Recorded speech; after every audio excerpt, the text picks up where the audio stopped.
Hi there, in this tutorial we're going to learn how to use the pencil tool to do some kind of creative hand-drawn effects. We're also going to take the lines and make them dashed and dotted. We'll also do things like this with a kind of swooshy, add arrowheads, okay, hopefully yours will look nicer than my ones. And we're going to go and do that now in this tutorial. All right, let's jump in. All right, so let's get started. Let's go to File, let's go to New. We're going to have our print document, it's going to be letter, and it's going to be landscape.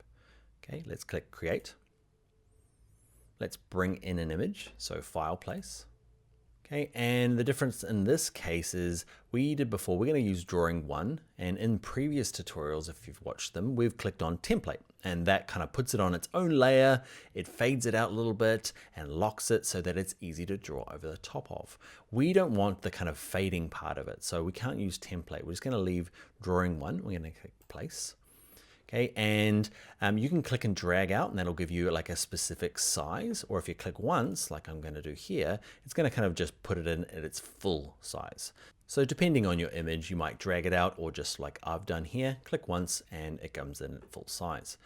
Also, just to make sure I've got view and make sure Smart Guides is turned back on. We turned it off in a previous tutorial. I'm going to click, hold and drag it so it kind of lines up. It's a little bit big for this page, that's okay.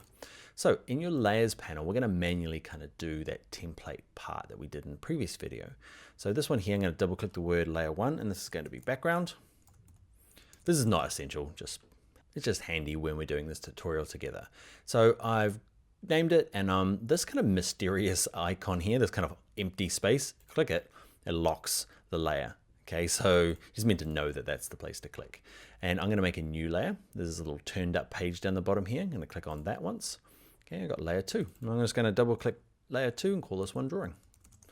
Okay, and I know I'm on this layer because it's blue. So the pencil tool is this guy here. Okay, underneath our paintbrush tool, you might find you've got the shaper tool, okay, out by default. So click, hold it down and grab the pencil tool. Now the pencil tool by default is a little bit weird and a little bit hard to use, so we're going to change that. So let's say I'm going to draw a smiley face, I'm going to draw around here. Now the weird thing about it is, watch this, if I keep drawing, can you see it doesn't draw new lines, it redraws over the existing ones and kind of disappears. It's kind of a strange thing to happen, so we're going to change that by default. So I'm going to delete that, putting the delete key on my keyboard. What I'm also going to do is I'm going to go to my properties panel and I'm going to make sure that I've got no fill and I'm going to have a stroke of white. Okay, just to fit with what we've got in the background here. To change the pencil tool options, you just double click on it. So double click the pencil tool, and in here there's things we want to change, like keep selected. Okay, we want turned off.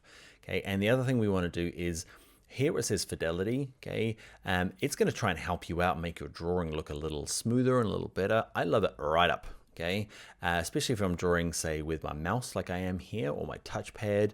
Wacom is a little different, okay? Even with a Wacom tablet, okay, where you're drawing with a pen, I like to crank it up. You maybe not as high as this, but we'll go full max smooth. And now when we draw, look what happens. It just kind of makes everything fluid and nice.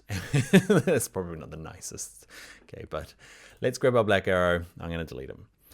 What I'd like to do here is just some kind of freeform. I'm going to do flames out the bike for no good reason, but you can see when I draw and I let go, it's done quite a nice job. And what I'm going to do is actually do one piece, and watch when I let go, kind of smooths that out nice. So my flames are going to be terrible. What I'd like to do is, instead of doing them in one go, I'd like to have two parts. It's just going to help us when we do the next bit of example, when we have a little look at brushes. So I'm just going to kind of draw these flames.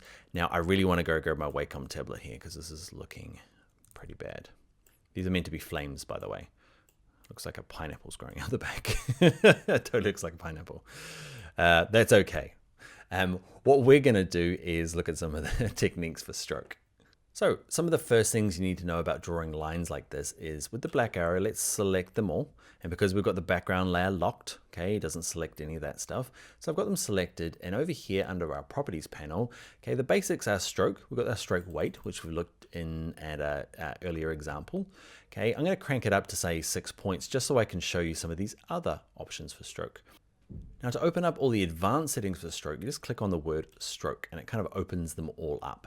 If you want to go a different way, there's a way of opening up that panel forever by going to Window and open up Stroke. So if you're getting sick of having to open it and you've got a big enough computer, okay, you can just go to Window and Stroke, and it's only giving you the tiny options. Weird, I know. But if you double click the word stroke, double click it again, it's got like 3 modes.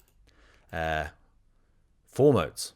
Small version, stupid version, massive version. I don't know why they've got these different versions. Okay, but if you keep clicking on it, you'll find that's the like big version. I'm going to use this option in here, okay, just so it collapses back in and better use of my space.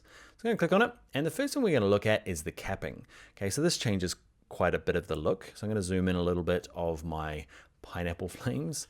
Okay, so I'm going to click on stroke. By default, you're going to have what's called a butt cap. Okay, right there, butt cap. Unfortunately named, and it's this kind of just flat at the end. And if I click this next one, rounded cap, can you see I'm going to go on, off, on, off. Just kind of rounds off the ends, and that's really nice, especially when you get a low stroke, okay, a small stroke like this, and you just don't want to have like really pointy ends or butt caps, okay, just kind of curves it off a little bit nicely. I'm going to go back up to 6 points. Let's have a little look at some of the other options. So butt cap is flat at the end. This one here I very rarely use. Projecting cap kind of goes out past the line, ends here, and it goes back past. So let's go butt cap, projecting cap. I think I just like saying butt cap. Okay, projecting cap. Actually, I'm going to leave it on butt cap. Okay, and we've got these corners here. So lots of these lines aren't corners, they're just straight lines. This one here's a corner, and did I do any other ones? I think just this one here. Look what happens when I change it from a corner of a mitered join to a round join. Okay, can you see where it goes around this curve? It's rounded on the edge. Okay, so the joins are different. And this last one here kind of bevels it off like an edge. I never use that one either. So either of those first two are quite good. I'm going to leave those as is.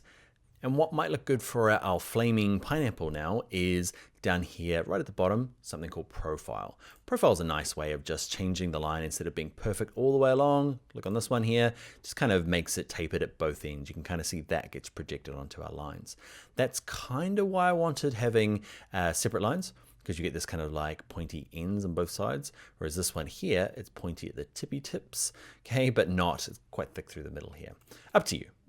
Okay, but have a little play around with the rest of them. So I've got them selected, click on stroke, and down the bottom here in profile, I can go through and say, I want this one, which is kind of strange, yeah, more pineapple-y. Okay, you can flip them, okay, depending on how you want them on the line. And yeah, let's have a little look at some of the other ones. I'll let you have a look, okay? Points, other ones. I'm going to probably go back. I like this one, I think, this width profile 5. I'm going to use him. Cool. Now there's a couple more things I want to show you about strokes, drawing with strokes. One of them is, say, arrows. Okay, so I'm just going to grab my pencil tool again. Okay, and I'm going to draw something that looks like that. Meant to be like the wheels turning. That's what it's meant to look like. Okay, that's okay. Okay, with it selected, I'm going to grab my black arrow. I'm going to click both of these by dragging a box around them. And what I'll do is go to stroke. And this one here, arrowheads, are quite important. Well, quite useful, okay? So with it selected, the 2 lines, you've got a beginning and an ending. And it really depends on which way you started drawing. Play with both. Okay, I'm going to go arrow here. It's kind of not the way I wanted it. So that's actually the end, not the beginning. I want it turning this way. Okay, so if you scroll down the arrowheads, eventually they turn into the kind of tail ends of the arrow. And this is going to look better for the beginning. Okay, and by better, it's a pretty wonky arrow. I'm going for this hand-drawn look. Okay, so profile as well, I might go through and try and make it look nicer. Now, you can see I added that kind of profile the same as this one over here, but it just doesn't look the same if I click off. Okay, it's quite thin. It just means the stroke width isn't that high. So with them selected, I'm going to raise the stroke width. Now, what happens with arrowheads is that by default, they've got a weird proportion to the line. Okay, so a 4-point arrowhead's really big. So when I click on stroke, there's a percentage underneath both of these ends. And you can see if I scale this one down, it's going pretty slow. So I'm going to toggle it down to maybe, say, 20% of the line and 20% of the line. Why? Because that looks a bit weird, but I want to increase this kind of stroke width.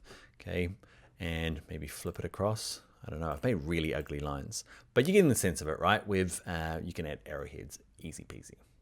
Okay, next thing we're going to do is we're going to look at dashed and dotted lines, and we're going to try and make it look better. Like, I promise you, when I practiced this, I had flames out the back and cool arrows. It's turned not so good in actual practice. All right, so what we're going to do is do a little dotted line around here, so it looks like it's cut it. Not dotted line, a dashed line, so it looks like she could be cut out. So pencil tool again, I'm going to just draw a really rough kind of line around the outside. Line around the outside. Mouse stopped at the edge of the desk, and we're going around. Okay, back to the beginning. The cool thing about going back to the beginning, watch this. Remember that little icon with a circle? See that changes there? That kind of shows you it's going to kind of complete it. Cool. So not hard. If I select on the line and I click on stroke, there is a dashed line. Click on it, magically dashed. If I click off, okay, dashed line. There's a couple of things you might want to do with a dashed line. So I've got it selected. I'm going to increase it so I can show you. And back under stroke, things like the rounded cap. Can you see the difference between those two? Depending on what you want to do. The other thing is that the dashed line here, if you leave, it's just going to do 12 and 12. So 12 points and then a gap of 12 points. You can increase this. Okay, so maybe 22. Okay, and it's just going to do 22 points and 22 points. You could have a smaller gap. Say I want 10. So it's going to have smaller gaps and larger kind of dots or dashes. Okay, you can do the opposite. So the dash can be quite small, so maybe 2 point, and the gap's going to be quite big. Okay, depending on what you want to do. I feel like that's kind of like a zipper detail or Frankenstein stitches, one or the other. Let's go back up. I'm going to do 12 and 12. Now you don't have to, if you want them to be identical, you can just leave 12 and it will kind of guess that then what you mean by the gap is 12. Let's look at dotted lines. Weirdly, there should just be an option that says dotted as well, but it doesn't, and they're really hard. And even when I'm making them, I'm like, how the hang do you make a dotted line again? Okay, it's a funny old thing. So let's grab the pencil tool, and I'm going to draw like tassels from this. Okay, I'm going to grab my black arrow, select both of these, and get rid of the dashes. So click on stroke. You might not have yours. Okay, so let's turn it off. So straight line. I'm going to have my weight at about 4 point. Now, weird thing is dotted is actually part of dashed. Okay, which doesn't make a whole lot of sense. But if you make the dash 0 and you make the gap anything, so 12, it makes kind of dots. Actually, they're just lines. Okay, so with them selected in here, all I need to do is change it from that default, which is a butt cap, to a round cap. And that makes our little dotted lines. Okay, so you just need to make sure one of them, the dash is 0. So it's actually got no length. Okay, but there's a rounder cap around it, so it kind of wants to wrap itself around that nothingness. Dotted lines, they're kind of weird. Okay, so turn on the dashed line, make sure the dash is 0, and you can have the gap any size you like. Okay, 20 will just space them out. You can have them really kind of close together. They can even kind of like overlap like that. I'm going to go for 10. Nice. All right, zoom out. Let's have a look at our magical drawing. We've learned of things about strokes. We haven't made anything very pretty though. But what we'll do in the next tutorial is we'll add brush strokes and things will get marginally prettier. So let's go and do that now in the next tutorial.